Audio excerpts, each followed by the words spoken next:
Hi guys! So I'm currently with Coach Sherry. So right now, nakakatuwa kasi we are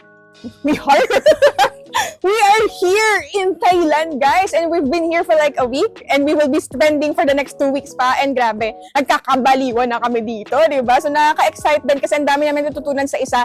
Not just also sa isa't isa yung mga nalalaman ko sa kanya.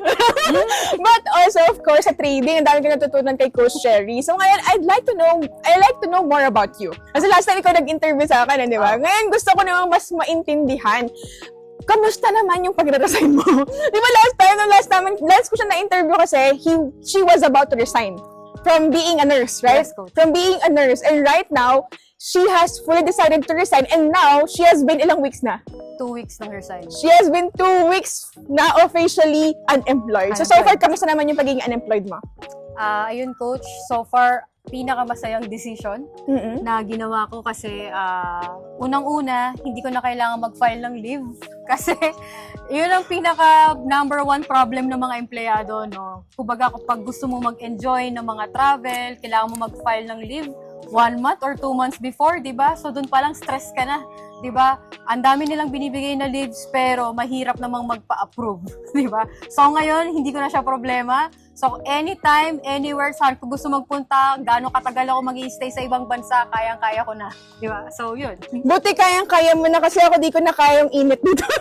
Pwede tayo lumipat. Ayan, carry mo na, Coach. Ayun guys, so lumipat na kami kasi sobrang init po doon kanina and iba po kasi yung mainit sa kanya sa mainit sa akin. Sa kanya, okay pa yun. Sa akin, naglalagablab na sa init. So ayun guys, just to continue, kamusta na may resignation mo? Ayun, sabi ko nga kanina, sobrang saya kasi nga, yung number one talaga na na-enjoy ng mga nagre-resign is hindi mo na kailangan mag-file ng leave. Kasi nga, before, pahirapan, kailangan 1 month, 2 months before, nagpa-file ka na. Kasi halos ang dami sa inyo eh. Ang dami nagpa-file sabay-sabay. Kasi nga, alam nyo naman kung gaano ka-stressful yung work, lalo yung work as a nurse, sobrang hirap, di ba? Lalo yung pinaka-work namin is utilization review, no? So kami nag-check lahat ng mga ina-approve ng mga patients kung ma-approve ba yung mga insurance nila, di ba? So doon pa lang, 12 hours, lagi yung shift ko, nakakapagod, kaya talaga magpa-file ka. So yun yung na-enjoy ko ngayon, no? Kaya ko nang umalis nang hindi kailangan mag-file, magpaalam sa boss ko, sa TL ko, di ba? Tapos kahit saang bansa or kahit gaano katagal, ilang araw, ilang linggo ko gustong umalis, magagawa ko. Like dito, nasa Thailand kami. 3 weeks kaming andito. So hanggang May 22 kami. So, yun ang na-enjoy ko. Di ba? Hindi mo na kailangan mag-leave, magpaalam. Diba? Parang pag gusto mo mag-enjoy together with your family, makapag-vacation, hindi mo na kailangan magpaalam. Di ba? Makakapag-travel ka with them. Kung gusto mo pag nalagnat ka, di ba? Minsan kahit may sakit ka, hindi pa rin valid reason for them. Di ba? Yun yung nakakalungkot dun eh. You've been working for like how many days in a year? Tapos yung magpapaalam ka lang naman ng kahit 5 araw, pahirapan pa, di ba? So far, wala namang regret na nakapag-resign ka na? Wala. Actually, hindi ko feeling, no? Ito yung best decision ko ever. Kasi nga, actually, pinapangarap ko lang to eh. Before kasi talaga, sa business ako. Pero since nagkaroon ng pandemic, isa ako sa naapektuhan, yung mga business ko naapektuhan. And wala akong choice but to go back as a nurse, di ba? Nag-work ako. Pero hindi sa hospital, sa company kasi mas malaki yung offer doon. Pero kahit nasa company kami, para pa rin kami nasa hospital kasi sobrang ang dami namin sinecheck na patients, ang dami namin sinecheck na mga charts, di ba? So, sobrang ibang chart na yung chart na yung sinecheck ko ngayon. Tama. Ibang chart na, di ba? So, kamusta naman yung trading mo so far? Yung trading ko so far, maganda. Unlike nung... Gano'n kaganda yan? Parang hindi ka nararamdaman na. Hindi ko pa nag-deliver si Coach Lady. Di ba? So actually, sobrang ganda, no? Kasi before, wala talaga akong idea. Zero knowledge ako, lalo kasi syempre nurse kami. Kaya nga kami nag-nurse kasi we hate numbers, we hate math. Pero since ang forex trading, kailangan pa rin ng numbers, no? Pero hindi siya ganun kahirap. Lalo yung ECA, no? Ng economy. Kasi meron siyang pang beginners. As in, sobrang friendly niya. As in, alam mo yung maiintindihan mo na agad ano ba yung lot size, ano ba yung pips, ano ba yung mga risk management. So, lahat yun tinuturo dito sa economy. So, kung ikaw bago ka, mag-start ka dito, hindi ka mahihirapan. Yeah, exactly. So, imagine nyo from nurse na nag-resign and now very happy with her decision and now a full-time forex trading earning how much ba? Sa ano po ba? Pagte-trade or sa Lahat. affiliate? Sa lahat. In general, yung buong kinikita mo from forex trading, from affiliate or whatever. Ayan, siguro coach, mahina na po yung 300,000 pesos. Wow! Baka naman malibre mga kape din, ha?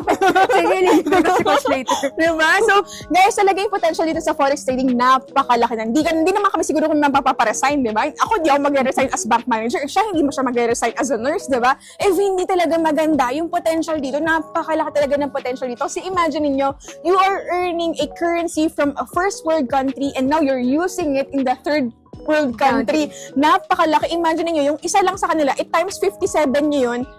Ewan ko na lang kung maghirap ka pa dyan, di ba? So talagang napakaganda na opportunity nito. Kung i-grab nyo to, i-utilize ito, napakarami nyo pwedeng matulungan na ibang tao. And now, that's what we are doing. We are helping other people kasi surplus na sobra na di ba? That is why, tinuturo namin sa inyo, lahat ng knowledge na meron kami, hindi namin niya ipagdadamot. Sa inyo po yan, para sabay-sabay tayong aakyat. And ang vision talaga namin dito is makapag-impact ng 10,000 Filipino lives. And kapag talagang nagawa namin yung vision namin na yun, definitely matutuwa kami ng sobra. Talagang sobrang fulfilling nun kasi nakatulong kami sa inyo. And malay nyo, isa kayo dun sa 10,000 Filipino lives na matutulungan namin na matutong mag-trade, diba? So imagine nyo, baka sa lahat ng coffee shop na sa Philippines, may tipihit ka, tipihit na ako.